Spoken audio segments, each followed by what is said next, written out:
Saya ni seorang PCOS survivor dah selama 17 years dah. I'm Deena Marzuki, Presiden of Persatuan Sokongan PCOS Kuala Lumpur dan Selangor, dan juga My PCOS I Love You. Kami adalah sebuah organisasi di Malaysia where we educate and help women with PCOS. PCOS ni is polycystic ovarian syndrome. Dalam bahasa Melayu ialah syndrome ovary polycystic. Actually, nama tu memang sangat misleading. Sebenarnya, this particular condition kita orang ada is actually very hormone based. It's actually hormone imbalance. It has nothing to do dengan polycystic ovaries. That is just macam one of the symptoms je, but not everything. So kalau kadang-kadang untuk setengah wanita yang ada ovary polycystic, tak semestinya diorang ada the whole condition. Our organisation helps educating women, especially in Malaysia, because kita orang rasa macam we are very behind in our education about PCOS. And also saya ni seorang PCOS survivor dah selama 17 years dah.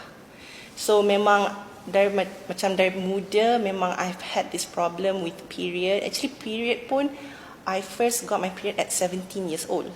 Sezaman tu memang tak ada information langsung pasal PCOS. Kalau pergi doktor pun benda yang dia akan bagi tahu kita is PCOS ni akan menyebabkan infertility or problems with period and then masalah berat and acne, tapi never explain to us why all of these macam symptoms are happening to us. So it was a very tough time to grow up, and also at the same time mentally I pun macam ada masalah mental, like I was always going through depression and anxiety. The worst part was that I ate very little masa kat sekolah, and I played all sorts of sports. And I was still gaining weight. When I really went to the doctor to understand my condition, it was very disappointing that the doctor didn't give me an answer that I was looking for. Dia cuma cakap, okay, so you memang ada PCOS, sekarang kena ambil contraceptive pill. The problem was, masalah yang besar masa tu is that contraceptive pill for me didn't work. It made me gain more weight. My period became very painful. Water retention was really bad. So again, when I kept going to the doctor, it made it seem macam itu bukan masalah. Like it made me feel like that's my problem. It's my fault. I'm going through all this. It's like because they don't have the answers for me. So I've always lived with this mindset where PCOS was my fault. And it was, again, very hard because there's not much information. So that's actually why me and my co-founders, which is Ili Sulaiman and Stephanie Yang, started the organization. Right now, we are really going to try and educate women, especially the women yang dekat rural areas lah, perkampungan, because kita rasa macam diorang tu lah yang paling tak dapat access to good doctors yang akan memahami seseorang dengan this condition, because condition ni sangat individualistic. So for example, kalau you tanya seorang wanita dengan PCOS sebelah I, symptoms ni mungkin lain daripada I punya.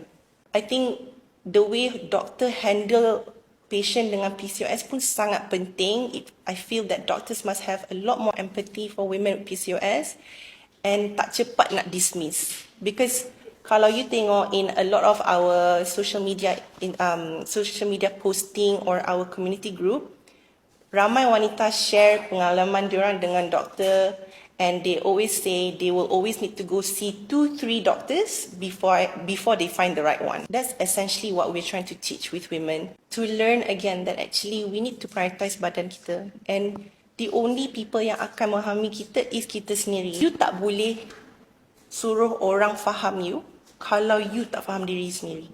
The most important part for me tu masa tengah macam discover everything was definitely I kena unlearn everything. I kena macam benda-benda yang I dah tahu selama hidup ni semua I kena erase. They say like, oh, listen to your body, listen to your body.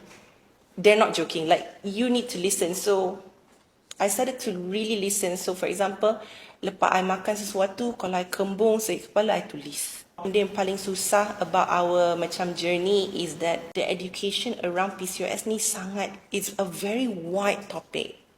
There's so many things that I think women in Malaysia don't understand yet. Satu. Nombor dua, treatment untuk PCOS ni memang mahal.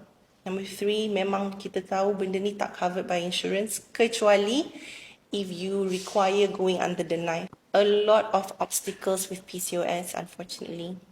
We definitely want to do roadshows with the government's help, with MOH, where we go into schools and talk about it to women.